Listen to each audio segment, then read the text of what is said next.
Right, well, the coronavirus pandemic, as you know, brought a lot of changes in 2020. Businesses in particular have been hit hard, although there's a bit of confidence returning today with those good numbers. So for today's Year in Review interview, I want to talk to someone who's been at the coalface of all of these issues and get their thoughts on 2021. Joining me now, Executive Chairman of Harvey Norman Holdings, the man himself, Gerry Harvey, joins me now from Sydney. I tell you what, it's taken me a while, but I've got you on, Gerry. I'm delighted to have you on the show. I want to talk about 2021 and 2020. We'll start with 2020 first. Really tough on a number of businesses, particularly retail, but it hasn't been that way for all retail. In fact, you've traded pretty strongly through the worst of this pandemic. Talk us through your experience. Well, when it all first started back in March, I thought, hello, we could be closed right across the world. We're in 8 countries, we employ 20,000 people, and I thought this could be the world's greatest depression. I was genuinely scared.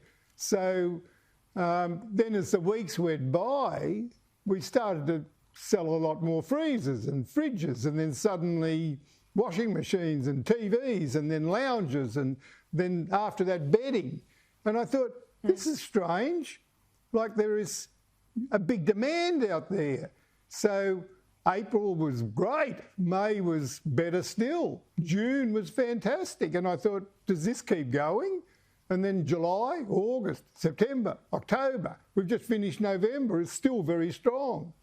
And, you know, my wife, Katie Page, has been fairly enthusiastic all the way, and I've been the person that's saying to her, like, you know, this can't last. It's this is too good to be true. And but you know, she's very upbeat about next year. She's on the money. What's that? So was this because, I'm just saying Katie Page is on the money. I mean, she always is, that's the problem. Yeah. She always is, yeah, she is. She's absolutely brilliant.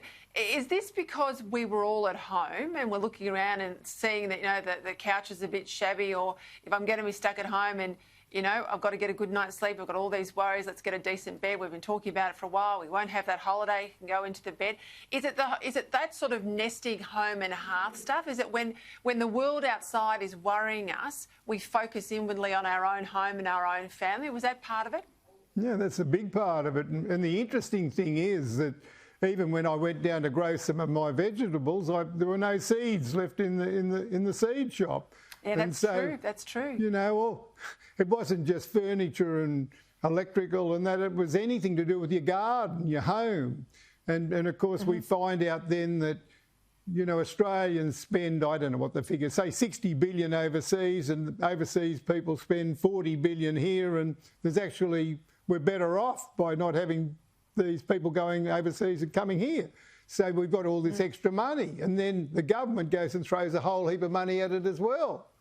And then we've got businesses in, say, Slovenia, and the government throws no money, zero. But guess what? The sales still went up. So it wasn't just the money the government was throwing at it. It was the fact that people were at home and they wanted to make that better, or their garden, their house, or paint it, or whatever they were going to do, because they were spending a lot of time at home. So even if the government had thrown no money at it, the sales would have still gone up. So talk to me about this year. You've been in business a long time. You've been someone who's not scared of entering the Australian debate more broadly on issues that you care about. What's been a real positive to come out of this pretty tough year for Australians? I think the positive is that we've come out of this better than probably nearly anyone in the world, because we've got this COVID thing under control. And we've been closed in every country in the world. Open, close, open, close. That didn't happen in Australia except for Melbourne. Unfortunately, that was 3 or 4 months we were closed there. So I think, you know, people are now probably reassessing their lives a bit more. They're starting to think about why I'm here, why am I here on this earth, for a good time, peace of mind, money isn't everything. My home, my family. So I think we're reassessing our lives a little bit, not just in Australia, all over the world. And we're talking about are we going to work more from home, spend more time at home? And that will happen in a lot of cases, not all. So there is a little bit of a movement there, a change in the way that we think and live. I think that's true, a bit of introspection, and I think it will last. I agree with you. I think it will last beyond this year. Strong numbers today on the economic front, and all credit here to Josh Frydenberg, the Treasurer. Not so positive for states, really high levels of new debt almost across the board. You run a massive retailer, as you say, here and overseas. What's your position on this really significant intake, particularly of state debt? And if you were running the country, if you were the Treasurer, what would be your priorities over the next few months? I'd employ you first up. But in terms... Yes. We've got a massive debt coming up, like federally and state. But the whole world has, well, not the whole world, but a big part of America and Europe and England, and that there's this huge debt. And so all of these countries now have gone into this big debt situation. How do they get out of it? Interest rates are 1%, so it doesn't matter so much.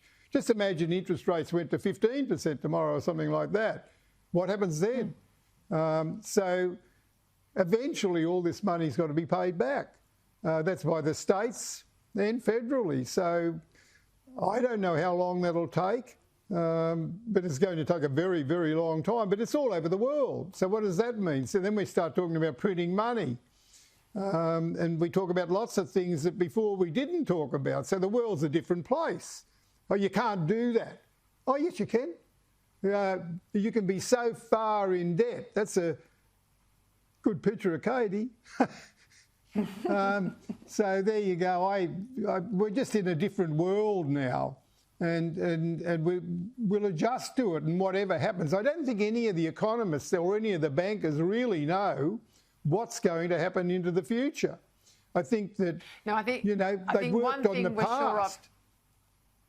I think one thing we're sure of, 2021 will probably be as unpredictable as this year was. We wouldn't have thought coming out of the bushfires that we would have been hit with the pandemic as well, but there we are.